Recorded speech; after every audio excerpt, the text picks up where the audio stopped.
64 বললেন চাচা, 64 বয়স পুরে গেছে। 64,000 টাকা দিয়ে দর্শক, না ফাইন হয়েছে। 64,000 টাকা দিয়ে কিনা হয়েছে, ফাইন হয়েছে। দুস্থ হ্যাঁ ভালো আছে। চাচার বাসা কোথায় হলো? থানা মোহনপুর। বাড়িতে পালন করবেন না? দর্শক, হাড্ডি ষাঁড় চাচা 64,000 টাকা দিয়ে কিনলেন। আরও যে সমস্ত হাড্ডি ষাঁড়গুলো আছে সাইজের, বডি ভালো, এ ধরনের হাড্ডি ষাঁড়ের দামের তথ্য ধারণা আপনাদের দেওয়ার চেষ্টা করব। বয়স কি কাকা এটার? নতুন জোয়ান, এটা সাইডটা। এটার দাম পাচ্ছেন কত? সাদাটা 65। কাস্টমারে কত লাগাচ্ছিল কাকা?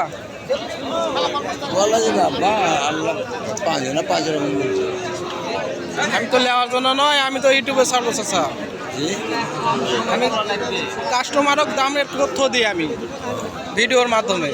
55-56 বলছিল। এটা খুব সুন্দর একটি গরু, বডিও খুব সুন্দর ভালো আছে একটা।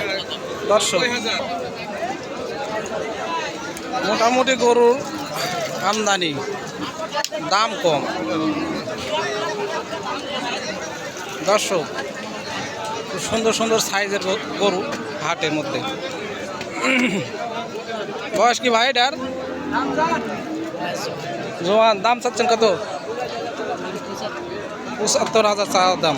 দর্শক, সাথে থাকবেন, অবশ্যই দামের তথ্য নিয়ে যাবেন।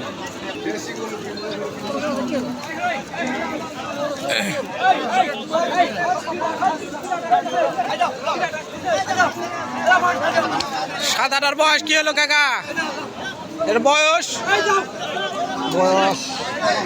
হ্যাঁ জোয়ান। দাম কত আছেন?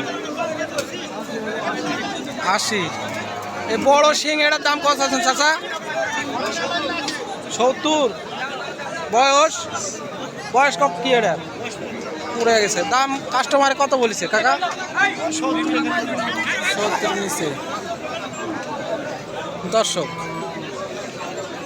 হাটের অবস্থা মোটামুটি ভালো না, হাটে চলাফেরা খুবই অসুবিধা, বুঝতে পারছেন আপনারা অবশ্যই। তো এই ধরনের গরুর তথ্য ধারণা নিতে আমার কাছে প্রতিনিয়ত আপনারা খোঁজ লাগিয়ে থাকেন, আর অবশ্যই খোঁজ করবেন, তাহলে কোন হাটে কীরকম দামের গরুর বেচা কিনা হয় আমার কাছে তথ্য পাবেন আপনারা। আমি ভিডিওর মাধ্যমেও আপনাদের কিছু তথ্য দিই, আবার আপনারা যদি আমার কাছে ফোন দেন তাও আমি আপনাদের তথ্য দিয়ে থাকি। ধন্যবাদ।